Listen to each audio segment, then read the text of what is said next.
Olá, nesse 11 de agosto quero fazer um registro muito especial, né?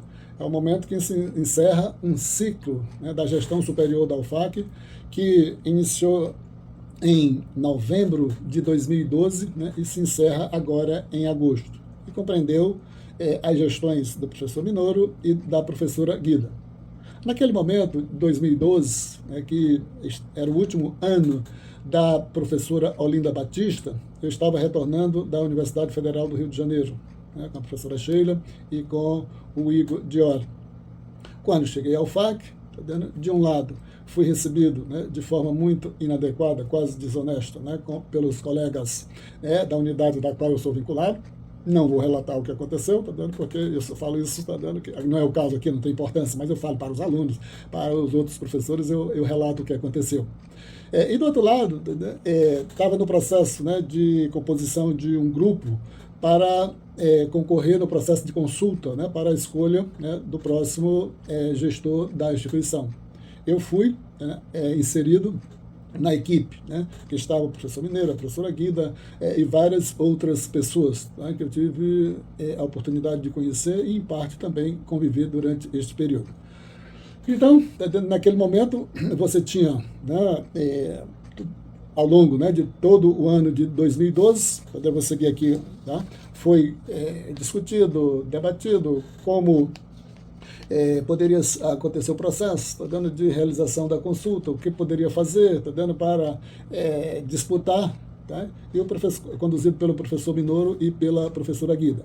Então, ao longo desse período, né, aconteceram que eu participei, né, 3 processos de consulta, né, porque eu participei desse processo até 2020, né, nesses últimos 6 anos, eu estou completamente fora, não sei o que aconteceu nesses últimos 6 anos, mas teve a disputa de 2012, teve a disputa de 2016 e a disputa de 2018, né, depois, logo após a renúncia do professor Minoro. Então, ali em 2012, você teve, nesse processo de consulta interna, você tinha um momento totalmente diferente de grande mobilização e empolgação do grupo, né? Então, você tinha ali, né, um mote, né, da campanha que era Inova. Em 2012, o slogan era Inova UFAC. Em 2016, a disputa, o slogan era Inova Mais. E em 2018, Sou Mais UFAC. E nessa discussão, fazia um esforço muito grande no sentido, né, de até fazer uma reflexão a respeito, né, da Universidade Federal do Acre, tanto o professor Minoro, né, tá aí uma fala dele. É um sentimento forte, é um sentimento de inovação, é um sentimento de Inova UFAC. Ali em 2012, né, também, né, tem essa fala da professora Guida. Vamos até a vitória, pessoal. Minoro e Guida, rumo à reitoria da UFAC. Obrigada. Em 2012, em agosto de 2012, quando estava em pleno processo de disputa, né? Vou seguir aqui nas anotações, tá vendo? Teve essa consulta, ali em 2012, em agosto, né? Foi concluído, a Inova UFAC venceu, e aí começou todo esse processo, toda essa trajetória que se encerra neste momento agora de 11 de agosto. É interessante, porque eu vou fazer algumas pontuações aqui para que o vídeo, né, possa se comportar, né, na plataforma. Você teve, com esse processo, né, o professor Minoro assumiu, a vice era a professora Guida, você teve grandes, né, realizações, porque a universidade, era outro momento, tudo que fosse feito ali chamava muito atenção, né? Mas, o professor Minoro realizou alguns projetos, que mudaram a paisagem da UFAC, né, como a climatização das salas de aulas, como a reorganização, a reforma da biblioteca, a climatização da biblioteca, e isso é muito importante, né, que é o loco, né, onde os alunos usam no campo do ensino propriamente dito, né? Então, isso chamou muito atenção. Nesse período também, né, aconteceu a reunião da SBPC, que foi um grande evento, também aqui na UFAC, que tem até um impacto, uma interação com a comunidade, né, com a sociedade aqui do estado do Acre. Então, essa questão, né, da sala de aula, essa questão, né, da climatização da sala de aula, da biblioteca, a reconstrução, né, do restaurante universitário, tá vendo? E também teve um impacto muito grande o aspecto estético da instituição, tá vendo? Porque teve um processo de jardinagem, um processo de reorganização, onde esse campus se tornou um dos mais interessantes em nível de Brasil. É claro, que em termos de mundo, a Universidade de Oxford é uma das mais bonitas, a Universidade de Coimbra, devido a ser muito antiga, é considerada uma das mais bonitas, mas a gente também tem de valorizar aqui o nosso espaço. Né? O campus aqui da UFAC, né? O campus de Rio Branco, ficou bastante diferenciado comparado com o que era antes. Também, né, teve a implantação de vários cursos, né, de pós-graduação, né, e você tinha uma pós-graduação muito reduzida, muito restrita, né, antes de novembro de 2012, e nesse período, a partir de 2012, foram implantados vários cursos de pós-graduação. Né. Nesse sentido, nesse período de gestão, a universidade tem, todo um significado para o Estado do Acre. A gente sabe que em todas as sociedades nas quais a instituição funciona, ela deixa uma marca. Né? Então, o papel dela aqui, né, no desenvolvimento, né, na nossa sociedade, ela é bastante grande. É perder um pouco, né, vamos dizer assim, da aprovação da sociedade, mas ainda tem uma importância muito grande. A gente sabe que tem muitos modelos explicativos, né, porque aí eu devido ter essa mania, eu só consigo falar de algumas coisas a partir de estruturas analíticas teóricas, né, para não ficar com muito voluntarismo. Então, você tem o modelo do modelo de sábado, né, que explica, né, essa relação da universidade, Estado e empresa. Você tem o mais liberal, né, da Alice Triples, né, que também dá uma explicação do papel da universidade, como é que a universidade pode desempenhar o papel. E tem uns mais complexos, que não cabe aqui, que do Sistema Nacional de Inovação ou Sistema Regional de Informação, e vários outros, né, relacionados com política industrial, que eu tive a oportunidade de conviver e debater isso por muitos anos, quando eu passei lá pelo Instituto de Economia da UFRJ. Mas não é o caso aqui, de eu fazer essa discussão, né, do papel da UFAC aqui, porque a UFAC tem, o Estado do Acre tem uma característica muito diferente de São Paulo, do Rio de Janeiro e tudo. Então, esse papel da ciência e tecnologia, né, no desenvolvimento, isso tem um alcance mais reduzido aqui. Tá? Então, nessa questão, né, nesse ciclo de gestão, tá? Aí você passando para uma coisa específica, né, da convivência, das relações pessoais, como é que se deu no início, um processo bastante interessante, de congregação, de mobilização, de motivação, né? E a gente sabe, que quem já leu, né, o livro do José Saramago, Ensaios sobre a Cegueira, ou mesmo, né, Os Miseráveis, do Victor Hugo, né, você entende, o que é o ser humano, né, todas as misérias do ser humano, etc. Né?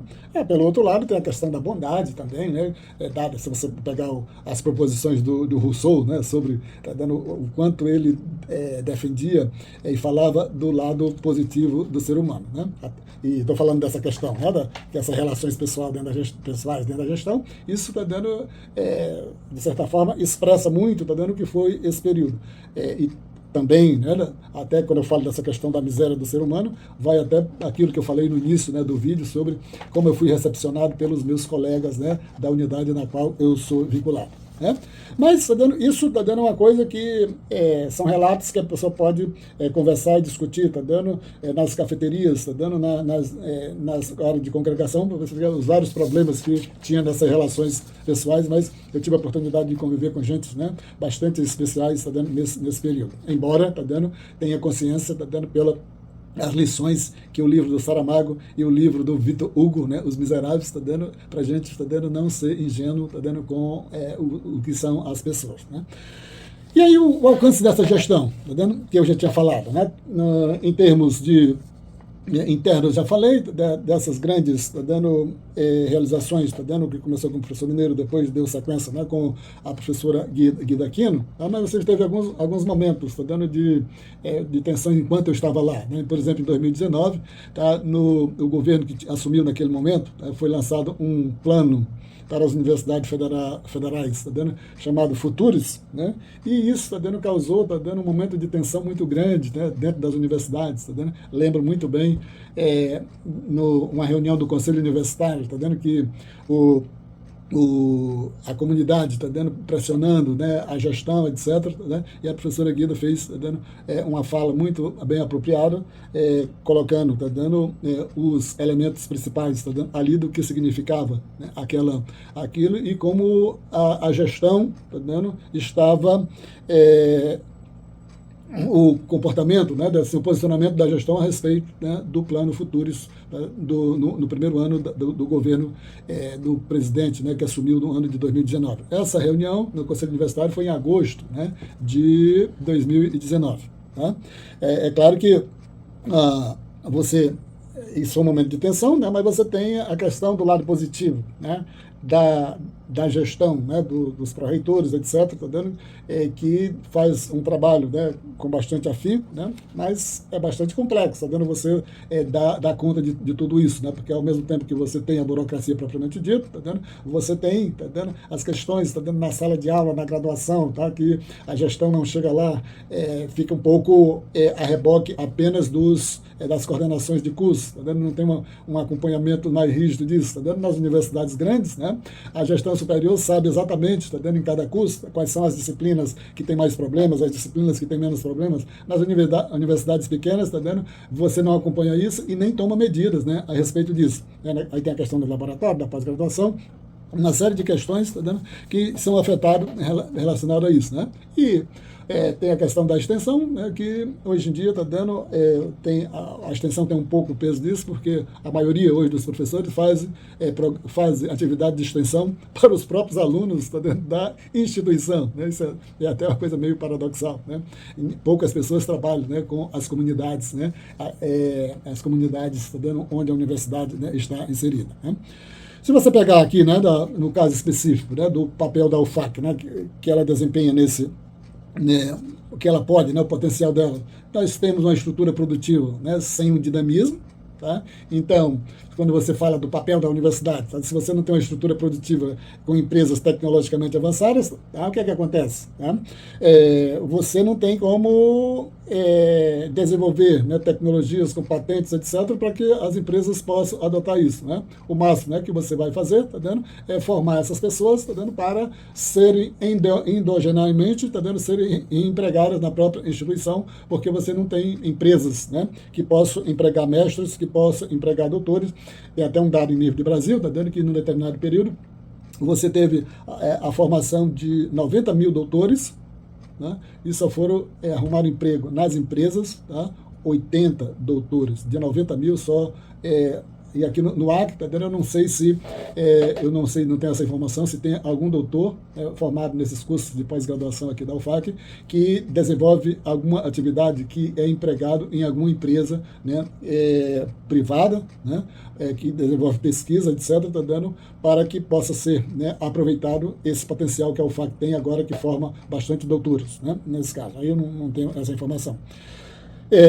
O que mais eu tenho aqui para dizer, o que sobra, né? Como a nossa economia, o nosso Estado, o que tem mais forte, é o setor de serviços, né, dividido, né, serviços privados, né, com os serviços, né, da administração pública. Então, a boa parte, né, das pessoas que são formadas vão ser absorvidas, né, pelo setor de serviços, incluindo os serviços da burocracia pública. E a gente sabe, que esse serviço, né, da burocracia pública, eles não têm um impacto muito grande, né, para transformar uma sociedade na dimensão daquilo, de alguns desejos, né, de algumas pessoas, de melhorar as condições de vida da população. Tá?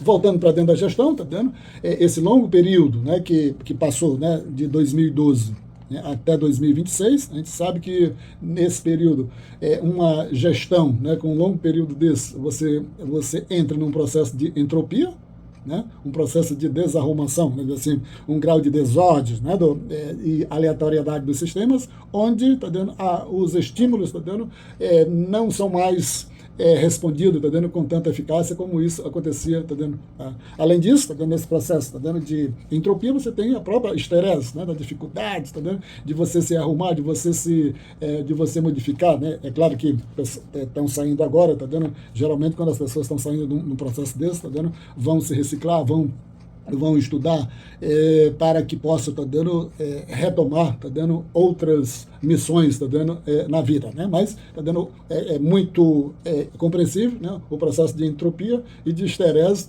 numa longa gestão dessa, que vem lá de 2012 até 2026, né, onde o professor Minoru passou 970 dias, né, de 2012, né, até 2018, a professora Guida, né, passou 3.049 dias, sendo que destes, ela passou, quantos dias ela passou? Ela passou 147, desses 3.049 dias, destes 147 dias foi um período de gestão interina, né, de abril até agosto, né, de 2018. Tá? Mas é um longo período, né, que ela passou como reitora, de 3.049 dias. Né? O Acre hoje está nesse período, que saiu lá de 2012, né? O Acre é o estado, junto com Rondônia e junto com Roraima, é o estado mais bolsonarista, né? Imagine, né, na gestão, hoje está 70%, 80%, né, do Acre são bolsonaristas, né? Qual o percentual desse tem dentro da gestão, né? Que estatisticamente é impossível, de você não ter dentro da gestão uma quantidade grande, de bolsonaristas, de gente de extrema direita, né? O Acre, né, tem o maior índice, né, de estupro, junto também com Roraima e Rondônia, e isso, de certa forma, coloca, ainda mais grandes desafios, para essa instituição, que agora, né, muda, né, de página, muda de chave, mas que passou, sobre a gestão, né, de um grupo, né, Inova FAC, Inova Mais, e eu sou mais o FAC, que passou, de 2012 a 2026.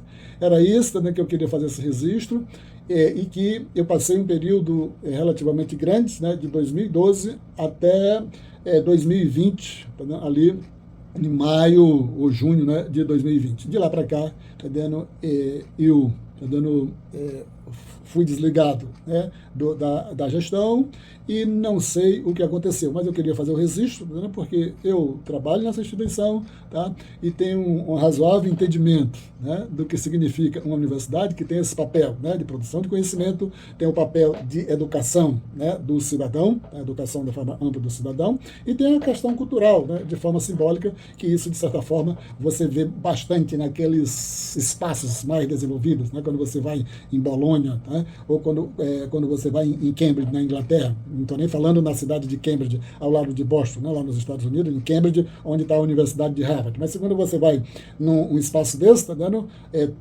essas três dimensões, né, a produção de conhecimento, a questão da educação e a questão da cultura, né, são dimensões bastante avançadas que também é inerente à própria qualquer universidade e ao FAC também, né? Embora o Acre, hoje esteja numa condição bastante peculiar. Era isso, gente, que eu queria fazer esse registro neste 11 de agosto.